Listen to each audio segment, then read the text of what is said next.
Allez, on se retrouve directement pour la finale du premier jour. Ça s'est un peu amélioré pour Jonathan Mongarny. Il a terminé deuxième de sa demi-finale. Il est quatrième et donc en première ligne sur la grille de départ. Les demi-finales ont été remportées par Sylvain Dabert avec le numéro 37 et Loïc Cartier avec le numéro 7. Dabert a réalisé le meilleur temps, c'est lui qui part en pôle avec sa Yamaha. Ce jeune pilote de 17 ans pilote une Yamaha 450 cm3 4 temps. Alors que Loïc Cartier avec le numéro 7 est sur une Honda HM. Il a 33 ans, il s'est illustré en motocross. Beaucoup de pilotes sont passés dans son école de formation, à commencer par Maxime Emery, le leader du championnat, et Jonathan Mongarny. Allez, on fait le point au classement, avec Loïc Cartier en tête, très attaqué par Sylvain Dabert. Sylvain Dabert qui passe. En troisième position, Patrick Chuteau, le cascadeur.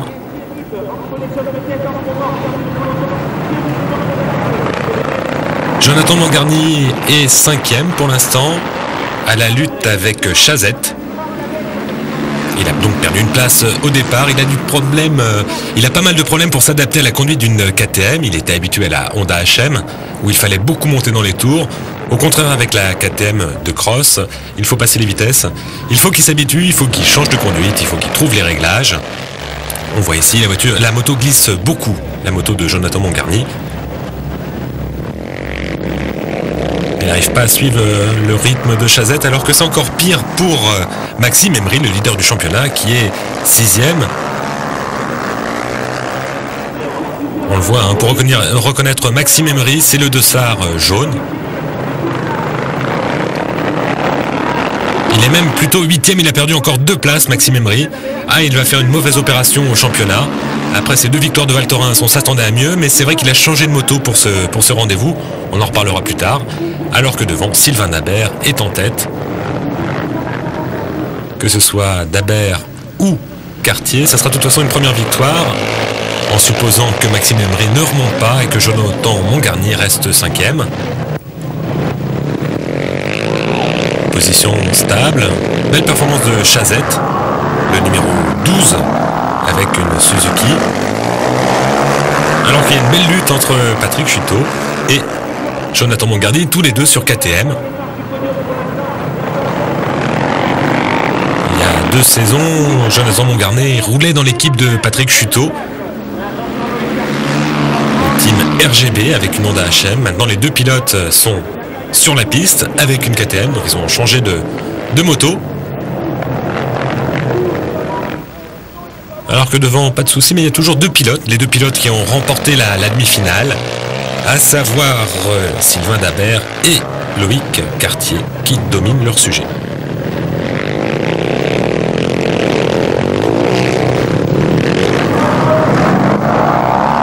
La contre-performance du week-end, c'est l'Usaberg d'Udedi Richer, le jeune pilote du plateau, le plus jeune, qui a 16 ans, qui est passé après avoir longtemps piloté une 2 temps, parce qu'en pilote bike on peut piloter une moto 2 temps jusqu'à une cylindrée de 300 cm3, au-delà c'est forcément une 4 temps.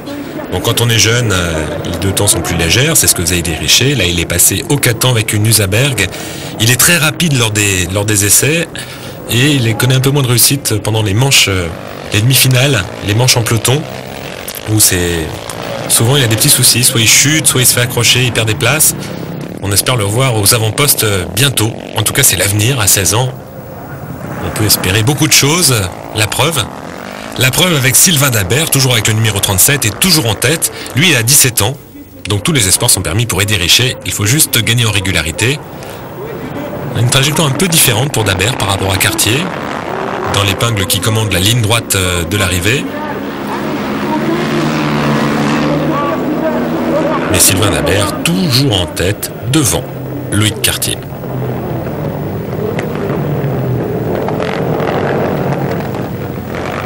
Un style impeccable, la glace s'est un petit peu adoucie sur les premiers tours d'essai. Les pilotes avaient des difficultés. Cartier qui revient très fort sur Dabert. Une attaque, il est plus à l'intérieur, est-ce qu'il va pouvoir mieux réaccélérer? Non.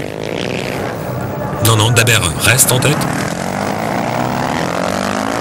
Une finale qui se déroule au meilleur des 10 tours. Alors on disait oui, pendant les essais, la glace, les clous n'arrivaient pas à rentrer dans la glace, maintenant ça va mieux. Même si on sent les pilotes toujours en recherche de motricité et de stabilité, même en ligne droite. Un formidable spectacle, notamment à l'entrée de la parabolique, c'est très très spectaculaire. Avec une tentative à l'intérieur, c'est Maxime Emery qui gagne une place. Ah, faut oser dépasser à l'entrée de la parabolique d'Andorre. Un circuit qui tourne dans le sens inverse des aiguilles d'une montre. Je crois que c'est le seul de la saison. Bon, il n'y a pas suffisamment de contraintes physiques pour que les pilotes encaissent des jets. On est sur la glace, mais ça change. Ça a son importance. Un circuit où il est assez difficile de dépasser. Et toujours Sylvain Dabert en tête avec Loïc Cartier qui est derrière lui. On sent Loïc Cartier plus rapide dans le virage, là, dans cette épingle. Alors que Dabert cherche un peu sa trajectoire, mais pour l'instant, Cartier reste derrière. A priori, s'il y a une attaque, ça pourrait être dans ce virage, parce que dans la parabolique, ça paraît impossible. Il y a aussi la possibilité de prendre l'intérieur la sortie de ce virage-là avant l'épingle. Mais Cartier, là, est trop loin pour tenter de la moindre attaque. Belle performance de Chazette, il est un peu plus loin, mais il s'accroche, il est dans le rythme des hommes de tête.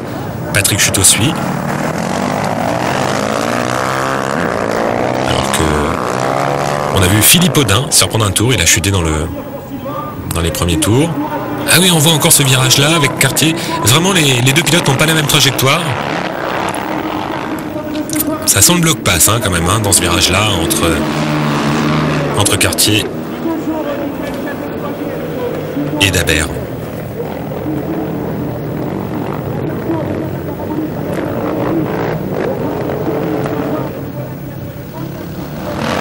Voilà, notez que Jonathan Mongarny est 5e. Donc ça répond à ses objectifs. Et puis l'autre bonne nouvelle pour lui, c'est nouvelle attaque de Cartier. Et c'est passé. Cartier devant Dabert.